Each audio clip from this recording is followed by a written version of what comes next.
Mesdames et messieurs, bonjour ou bonsoir en fonction du moment où vous regarderez cette vidéo. En effet, nous avons décidé d'enregistrer cette vidéo pour lancer un message à toute la jeunesse africaine. Un message qui vise une prise de conscience, un message qui appelle la jeunesse africaine à l'union et à sa réunion totale, à son unification, parce que l'heure est grave.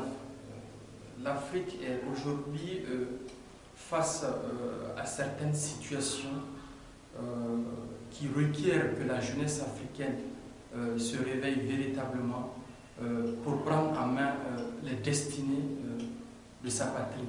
Car sachez bien que personne d'autre ne viendra construire l'Afrique à notre place. L'Afrique, c'est tout ce que nous avons le plus cher dans ce monde. Eh bien, c'est à nous de construire cette Afrique, c'est à nous de nous bâtir un avenir, c'est à nous de bâtir un avenir pour les générations futures. Eh bien, sur ce, nous allons vous entretenir sur un certain nombre d'événements qui se sont produits sur le continent africain et qui sont en train de se produire et qui continueront bien sûr à se produire. S'il n'y a pas véritablement une prise de conscience de la jeunesse africaine, eh bien, on tend inéluctablement vers une destruction totale de tous les grands chantiers, de tous les grands moments qu'ont bâtis les pères fondateurs de nos indépendances, les grands hommes qui ont marqué l'histoire du continent africain.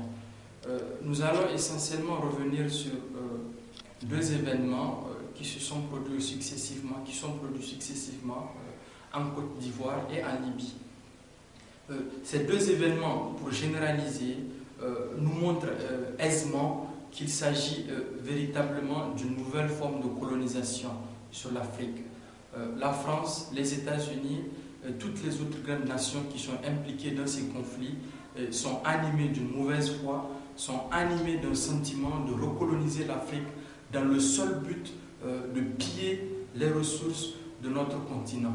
Eh bien, avant de rentrer dans les détails, nous leur dirons que la jeunesse africaine se donnera tous les moyens de faire face à cette politique politicienne, de bloquer ces puissances impérialistes dans leur projet qui vise uniquement à piller les richesses de notre continent. Si on prend le cas de la guerre en Côte d'Ivoire, on voit comment est-ce que l'ingérence de la France a été flagrante dans ce conflit. À mon entendement, un conflit qui devrait avoir une solution ivoirienne et non une solution de l'armée française. La France qui s'ingère dans les élections, la France qui s'ingère pour déloger un président et installer un autre que le peuple n'a pas choisi. On voit comment est-ce qu'on nous impose. La France continue à imposer sa politique aux Africains. Et c'est dommage. Actuellement, la Côte d'Ivoire reste un État divisé. La Côte d'Ivoire reste un État économiquement handicapé. Reconstruire cette grande nation qui a marqué les moments forts de l'Afrique sera une tâche difficile. Et sur ce, nous en appelons toute la communauté ivoirienne vers l'union, de passer outre les politiques politiciennes menées par ces politiques impérialistes, de s'unir. Les fils ivoiriens doivent s'unir autour d'un même idéal, qui est la paix, le développement, la tranquillité, la salubrité publique. Ceci est notre message à l'endroit de toute la communauté ivoirienne. Nous sommes de tout cœur avec eux. Nous savons qu'ils traversent des moments difficiles. Eh bien, dans l'histoire de chaque peuple, il faut traverser de tels moments pour sortir grandi. Eh bien, nous souhaitons que la paix soit totalement rétablie en Côte d'Ivoire, que les Ivoiriens s'unissent entre eux. Le BT ne se dise pas ennemi du Baoulé, le sudiste ne se dise pas ennemi du nordiste. Eh bien, qu'ils s'unissent parce que c'est une politique menée par les Occidentaux. À chaque fois, pour avoir une même mise sur les richesses d'un pays, ils s'arrangent pour diviser les fils de ce pays. Et un peuple qui est divisé il est à la merci de ces puissances impérialistes. Eh bien, nous allons passer à présent sur le cas de la Libye, qui, à mon avis, est la situation la plus délicate pour l'Afrique, parce qu'il se joue beaucoup d'enjeux autour de ce conflit en Libye. Parce qu'en réalité, il faut comprendre que, au départ, il s'agit d'abord d'avoir la tête de Kadhafi, parce que Kadhafi, c'est un monsieur qui a pendant longtemps gêné les Occidentaux, c'est un monsieur qui s'est pendant longtemps opposé aux puissances impérialistes. Eh bien, le premier objectif, c'est de dégager Kadhafi, d'amener un chef d'État soumis, un chef d'État docile, un chef d'État fantoche, comme l'ont toujours été la majorité des chefs d'État africains.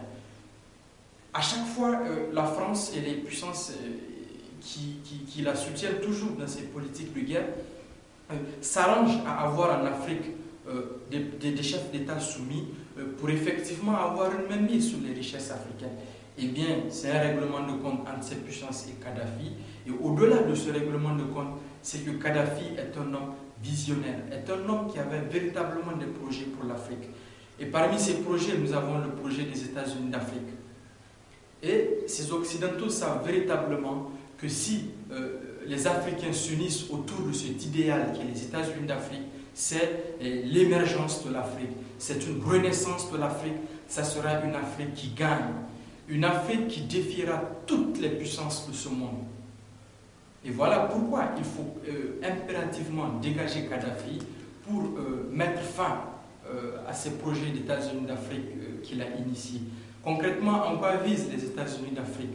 Les États-Unis d'Afrique visent notamment l'union de tous les Africains avec un seul Parlement, avec un seul dirigeant, avec une seule monnaie, avec une seule armée, une seule banque, et l'union économique de toute l'Afrique, la création d'un marché unique africain autour duquel les Africains mettront en valeur leurs ressources. C'est en quelques mots ce que visent les États-Unis d'Afrique. Et avant Kadhafi, des grands hommes qui ont marqué l'histoire africaine ont posé les bases de la réalisation de ces États-Unis d'Afrique. Le premier, c'était Nkrumah, Kwame Nkrumah, à qui nous rendons un hommage méritant. Nkrumah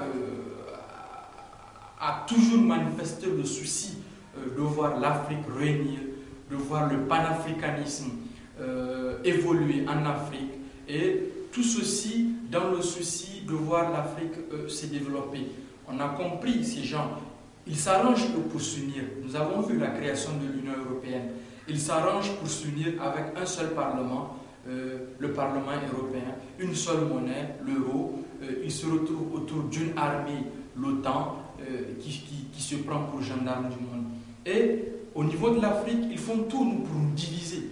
Ils bloquent la réalisation des États-Unis d'Afrique parce qu'ils savent impérativement qu'une fois réalisés, les États-Unis d'Afrique permettront à l'Afrique de véritablement émerger, de sortir du gouffre dans lequel ces puissances impérialistes ont toujours poussé l'Afrique.